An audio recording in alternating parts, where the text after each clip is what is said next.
அனைவரின் பார்வையும் தன்னிடமே இருப்பதைக் கண்ட இளவரசனுக்கு என்ன செய்வதென்று புரியவில்லை.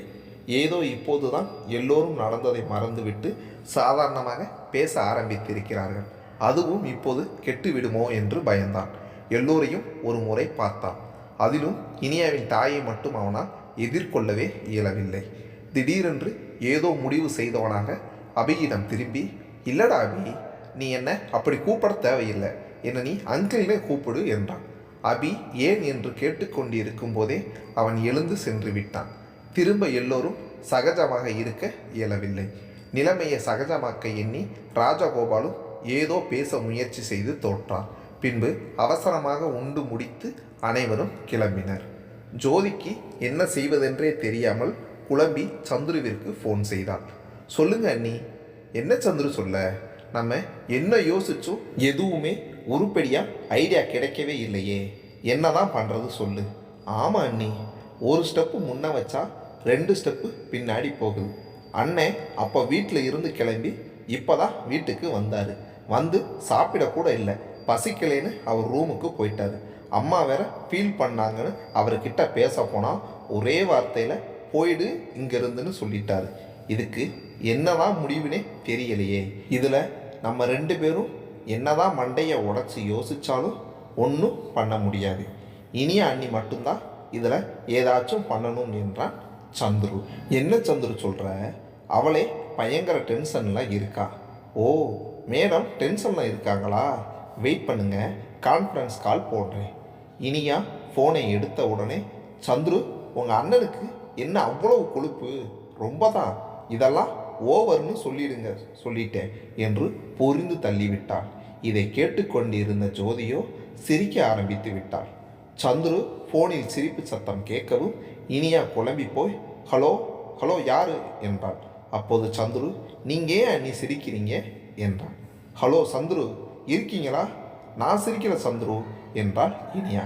அட, உங்களை சொல்லலை அண்ணி, உங்கள் அக்காவும் லைனில் இருக்காங்க, அவங்க தான் சிரித்தாங்க என்றான் சந்துரு. ஏன்க்கா, உனக்கு என்னை பார்த்தா சிரிப்பாக இருக்கா என்றாள் இனியா கோபமாக. இப்போது சந்துரு சிரிக்க ஆரம்பித்தான்.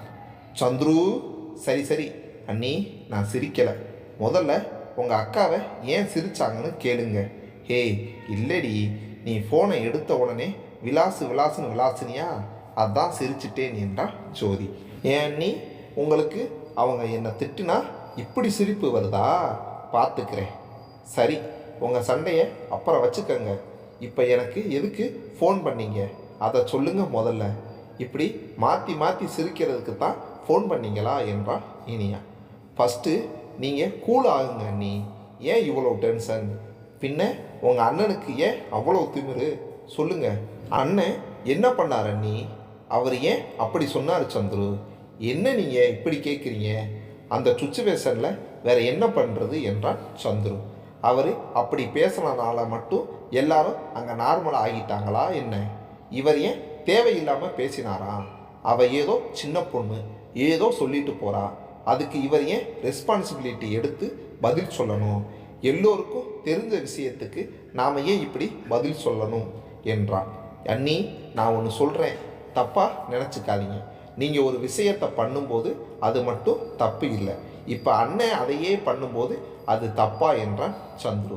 ஒரு நிமிடம் அமைதியாக இருந்த இனியா, இப்போவும் நான் பண்ணதில் எனக்கு எந்த தப்பும் இருக்கிற மாதிரி தெரியல சந்துரு.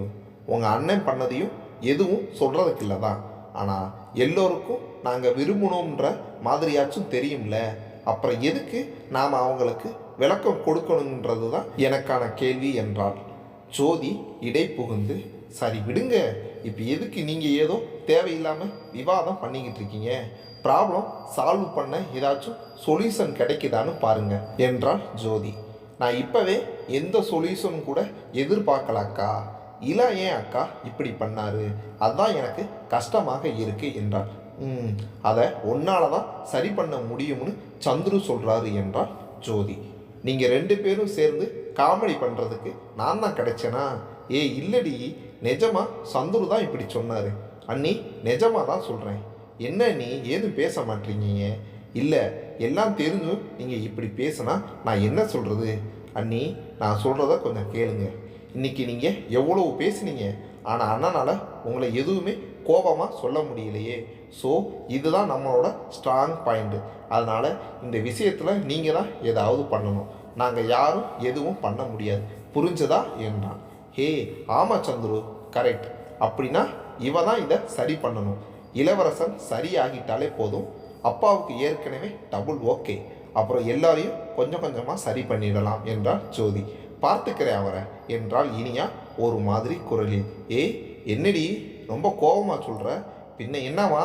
எல்லாம் சரியாகட்டும், அப்புறம் அவர் கதறத நீங்கள் கேட்க தானே போகிறீங்க. அண்ணி நானும் இங்கே தான் இருக்கேன், என்னை வச்சுக்கிட்டே இப்படி பேசுகிறீங்க என்றான். எனக்கு என்ன பயம்? உங்கள் அண்ணன் எதிரிலேயே நான் சொல்லுவேன். நீங்கள் இருந்தால் எனக்கு என்ன பயம்? அது சரி, எவ்வளோ பெரிய ஆளாக இருந்தாலும் மாட்ட வேண்டிய இடத்துல மாட்ட வேண்டியதுதான், யாராலையும் காப்பாற்ற முடியாது. தெரிஞ்சால் சரி என்றால் இனியா. இளவரசன் தன் மொபைலையே பார்த்து கொண்டிருந்தான். அதில் வந்த இனியாவின் பெயரையே பார்த்து கொண்டிருந்தான். ஆனால் எடுக்கவில்லை. இனியாவும் 12ஆம் முறையாக முயன்று கொண்டிருந்தான். அவன் அட்டன் செய்யாததை அவளால் தாங்கிக் கொள்ளவே இயலவில்லை. கால் கட் செய்துவிட்டு கால் அட்டன் பண்ணுங்க என்று மெசேஜ் அனுப்பினான். திரும்பவும் முயன்றான். அவனோ எடுக்கவில்லை. பேச மாட்டீங்களா என்று அனுப்பினான். திரும்பவும் முயன்றால் பதில் இல்லை. சாக்லேட் வாங்கி தரேன் ப்ளீஸ் பேசுங்க என்று அனுப்பினான். ஒவ்வொரு முறை முயன்று அவன் எடுக்காததற்கும் ஒரு மெசேஜ் அனுப்பினான். ஏன் இப்படி பண்ணுறீங்க இலா? யூ ஆர் ஹர்ட்டிங் மீ என்று அனுப்பினான். இளவரசனுக்கும் கஷ்டமாகத்தான் இருந்தது. ஆனால் அதையும் மீறி அவள் ஒவ்வொரு முறை முயன்று திரும்ப மெசேஜ் அனுப்பியது ஏனோ அவனுக்கு பிடித்திருந்தது. அட்லீஸ்ட் ஒரு பிளாங்க் மெசேஜ் அனுப்பலாம்ல. பிளாங்க் மெசேஜ் அனுப்புனா எல்லாம் நீங்கள் கோபமாக இல்லைன்னு நான் தப்பாக நினைக்க மாட்டேன்ப்பா. எத்தனை மெசேஜ் அனுப்புகிறேன், ஒரு ரிப்ளை அனுப்புனா என்னவா? சாக்லேட் பிடிக்காதா? ஐஸ்கிரீம் வாங்கி தரேன். வேறு என்ன தான் வேணும்? ஓவராக பண்ணாதீங்க. எனக்கு ஒரு டைம் வரும், அப்போ பார்த்துக்கிறேன். இலா நிஜமாகவே கஷ்டமாக இருக்குது. அப்படி என்ன பொல்லாத கோபம்? அடுத்தவங்களை இப்படி கஷ்டப்படுத்துகிற அளவுக்கு. முதல்ல நான் ஒரு மெசேஜ் அனுப்பி முடிக்கிறதுக்குள்ளே எத்தனை மெசேஜ் சென்ட் பண்ணுவேன். இப்போ என்னடானா நான் கால் பண்ணுறேன், இத்தனை மெசேஜ் பண்ணுறேன், பட் ரிப்ளை பண்ண மாட்டேன். இல்லை, என்னை பார்த்தா பாவமாக இல்லையா?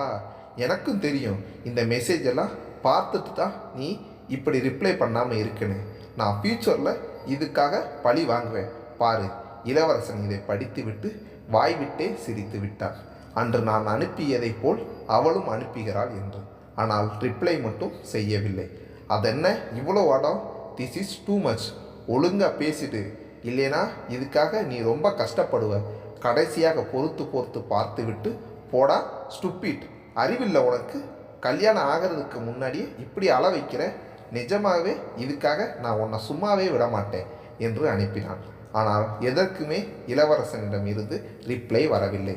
இனியாவிற்கு எப்படியும் அவன் மெசேஜ் பார்த்திருப்பான் என்று தெரியும் தான். ஆனால் ஏதோ 100ல் 1 வாய்ப்பாக அவன் பார்க்காமலும் இருந்திருப்பானோ, பார்த்தால் பேசுவானோ, இல்லை ரிப்ளையாவது செய்வானோ என்று அடிக்கடி மொபைலையே பார்த்து கொண்டிருந்தான். தூங்கிய பிறகும் இடையிடையில் விழித்து மொபைலை எடுத்து பார்த்தாள். ஆனால் அவனோ ரிப்ளை செய்தால்தானே. அந்த கோபத்துடனே உறங்கி போனான். இனியா முந்தைய நாள் தான் அத்தனை முறை கால் மற்றும் மெசேஜ் செய்தும் அவன் திரும்ப பேசாததால் இருந்த கடுப்பால் அடுத்த நாள் ஹாஸ்பிட்டல் வந்து லஞ்ச் டைமில் நேராக கிளம்பி அவனை பார்க்க சென்று விட்டான். போவதற்கு முன்பு சந்துருவிடம் அவன் எந்த பிரான்ச்சில் இருக்கிறான் என்பதையும் கேட்டுக்கொண்டு கிளம்பினான். ஆனால் அங்கு சென்றும் அவனை பார்க்க இயலவில்லை. இளவரசனுக்கு இவள் வந்த செய்தி அனுப்பப்பட்டும் அவன் வேலை நிறைய இருப்பதாக கூறி பார்க்க இயலாது என்று சொல்லிவிட்டான். சந்துருவின் மூலமாக இனியா இளவரசனை நேரில் காண சென்ற செய்தி ஜோதிக்கு தெரிந்து ஜோதி இனியாவிற்கு கால் செய்தான். நேற்று சந்துரு போல இன்று ஜோதி மாட்டிக்கொண்டாள். அவன் மேல் இருந்த கோபத்தை கொஞ்சம் தன் அக்காவிடமும் காண்பித்தாள் இனியா. ஏக்கா அப்படி என்னக்கா திமிரு? நீயே சொல்லு, அப்படி என்ன கோபம்? கோபம் இருந்தால் நேராக காட்ட வேண்டியதானே. அதென்ன நேரில் போனால் கூட வேலை இருக்குதுன்னு சொல்லி திருப்பி அனுப்புறது. பார்த்துக்கிறேன்க்கா, எனக்கு ஒரு நேரம் வராமலா போயிடும்? எல்லோரும் தானே அவருக்கு சப்போர்ட்டு. எல்லாம் அவங்கள சொல்லணும். நீங்கள் பண்ணுறது அதுதான் இந்த அளவுக்கு திமிர் ஏறி போச்சு.